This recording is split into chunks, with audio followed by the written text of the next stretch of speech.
যেই সমাজের ভিতরে জবাবদিহিতা নাই, যেই দেশের মধ্যে জবাবদিহিতা নাই, যেই মন্ত্রী পরিষদের মধ্যে জবাবদিহিতা নাই, ওই মন্ত্রী পরিষদের মতো ওই দেশের মধ্যে দুর্নীতি ছাড়া আর কোনো কিছু আশা করা যায় না। দুর্নীতি ছাড়া কিছু আশা করা যায় না। জবাবদিহিতা যদি থাকতো, আল্লাহর কসম করে বলি, একটা টাকার দুর্নীতি করার সাহস কোন নেতা, কোন নেত্রী, কোন কর্মী পাইতো না আমার দেশে। আমরা চাই আগামীর বাংলাদেশ হোক জবাবদিহিতার বাংলাদেশ, আগামীর বাংলাদেশ হোক প্রত্যেকটা কর্মের জবাবদিহিতা করার জন্য। আগামীর বাংলাদেশ এমন বাংলাদেশ হোক যেন একটা সাধারণ কুলি, সাধারণ ঠেলাওয়ালা, রিক্সাওয়ালা, একজন শ্রমিকও যদি জবাবদিহিতা চায়, জবাব দিতে বাধ্য যেন থাকে, এমন সরকার আমরা আগামীর দিনের চাই। কথা বলেন ঠিক কিনা? আপনারা কি সবাই একমত আছেন? কথা বলেন। আমরা সৎ কাজের আদেশ আর অসৎ কাজের বাধা প্রদান যখন সমাজে বাস্তবায়ন হয়ে যাবে, দুইটা যখন বহাল হয়ে যাবে, সমাজ প্রতিষ্ঠিত হয়ে যাবে, সমাজের যিনি লিডার, সমাজের যিনি মাতব্বর, দেশের যিনি নেতা, তাকে জবাবদিহিতা করতে হবে। জবাবদিহিতা তৈরি হয়ে যাবে। কেমন জবাবদিহিতা?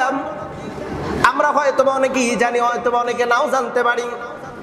হযরত ওমর রাদিয়াল্লাহু তাআলা আনহু তিনি যখন খেলাফতের মসনদে আসলেন, খেলাফতের দায়িত্ব যখন হযরত ওমর রাদিয়াল্লাহু তাআলা আনহু পেলেন, তিনি মেম্বারের উপর উঠলেন। মেম্বারের উপর উঠে তিনি এবার বলতেছেন, ওগো আল্লাহর নবীর সাহাবীরা, ও মদিনাবাসীরা, আমি তো খলিফা হলাম, তোমরা আমাকে খলিফা বলে নিযুক্ত করেছো, আদৌ আমি খলিফা হওয়ার যোগ্য নই। তোমরা দিয়েছো আমাকে দায়িত্ব, তবে আমি মানুষ, এর ঊর্ধ্বে নই। আমার যদি কোনো ভুল হয়, তোমরা কেউ কি আমাকে সংশোধন করে দিতে পারবে নাকি? তিনি একজন নেতা, খলিফা। খলিফা হয়ে তিনি বলতেছেন, আমার যদি ভুল হয়, ত্রুটি হয়, আমি যদি রাস্তা থেকে যদি বিচ্যুতি হয়ে যাই, তাহলে এই ক্ষেত্রে আমাকে সোজা করতে কেউ কি পারবা? কেউ কোনো কথা বলে না। ছোট্ট একটা তরুণ কিশোর, নাম হলো আব্দুল্লাহ ইবনে আব্বাস রাদিয়াল্লাহু তাআলা আনহু, তিনি উঠলেন, দাঁড়াইলেন, দাঁড়ায় বললেন, আমিরুল মুমিনিন, আপনি যদি সোজা রাস্তা ছেড়ে যদি বাঁকা রাস্তায় যান, আমার তরবারি আপনাকে সোজা করে দিবে। সুবহানাল্লাহ একটু বলবেন না? আর একটু জবান খুলে বলেন না একটু সুবহানাল্লাহ। আচ্ছা, এমন কথা কি আমরা কেউ বলতে পারবো? এই যে সমাজের একজন মাতব্বর হলো, মাতব্বর সাহেব, সমাজ যদি ঠিকঠাক মতো না চালাও, আমার লাঠি কিন্তু তোমাকে সোজা পথে চলাতে বাধ্য করবে। সমাজের, দেশের নেতা, দেশের সরকার, তুমি যদি সোজা পথে না চলো, আমার লাঠি তোমাকে সোজা পথে চলাতে বাধ্য করবে। এটা তখনই সম্ভব যখন সৎ কাজের আদেশ, অসৎ কাজের বাধা প্রদান যখন প্রতিষ্ঠিত হবে, তখনই কেবল সম্ভব নেতাকে আপনি দিক নির্দেশনা দিতে পারবেন, জবাবদিহিতা আপনি নিতে পারবেন। কেমন জবাবদিহিতা? হযরত ওমর রাদিয়াল্লাহু তাআলা আনহু মেম্বারের উপর উঠেছেন, খুতবা দিচ্ছেন। খুতবা দেওয়ার আগে তিনি বললেন, ইয়া আইয়ুহাল মুসলিমুন, হে মুসলমানেরা, আমার খুতবা শোনো আর তোমরা আমল করো। হযরত ওমর এমন কথা বলতে দেরি খুতবার শুরুতে একজন দাঁড়াইলেন, দাঁড়ায় বললেন, আপনার কথা শুনবো না, আপনার কথা মানবো না। তিনি কিন্তু খলিফা।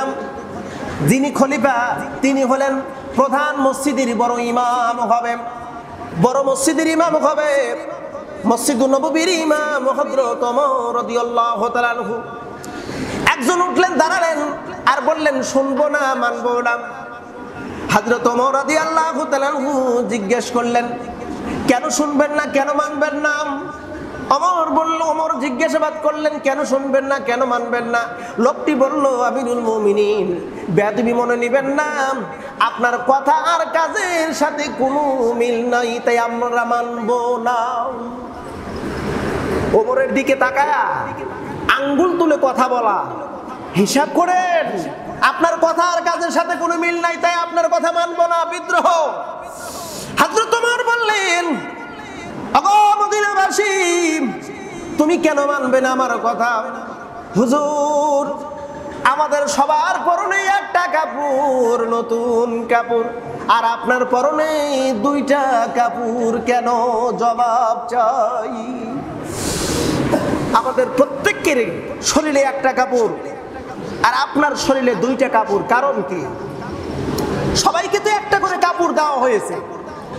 আপনি প্রধানমন্ত্রী, আপনি খলিফাতুল মুসলিমিন, আপনি আমাদের নেতা, যার কারণে আপনি দুইটা কাপড় পরবেন না? এমনটি আপনার কথার সাথে কাজের মিল নেই, এমন নেতার কথা শোনা চাইতে না শোনা ভালো।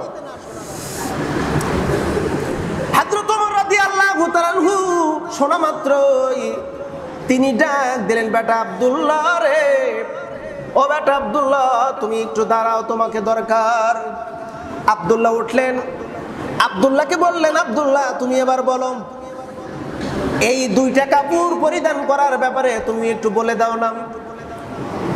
সেই সময় এমন একটা সময় ছিল গো, কাপড়ের খুব অভাব ছিল, তালিযুক্ত কাপড় বলতাম। আমরা তো বছরের মধ্যে কত সেট কাপড় পরিবর্তন করি তার কোনো হিসাব নাই। সকালে একটা পরি, ওইটা পরে বাজারে গেলে বাজার থেকে বের হয়ে আর একটা কাপড় চেঞ্জ করি। তখন কাপড়ের এতটাই অভাব ছিল, সাহাবায়ে কিরাম রিদওয়ানুল্লাহি তাআলা আলাইহিম আজমাইন যেই কাপড় পরিধান করত, ওইটা যদি ইজ্জত ঢাকতো আর শরীরের আর কোনো অঙ্গ প্রত্যঙ্গ ঢাকতো না, আর যদি শরীর ঢাকতো ইজ্জত বের হয়ে যেত। এত কাপড়ের অভাব ছিল। হযরত ওমর রাদিয়াল্লাহু তাআলা আনহু যখন কাপড় দিলেন, প্রত্যেককেই একটা করে কাপড় দিলেন, আর ওই একটা কাপড় হযরত আব্দুল্লাহ পেয়ে গেল।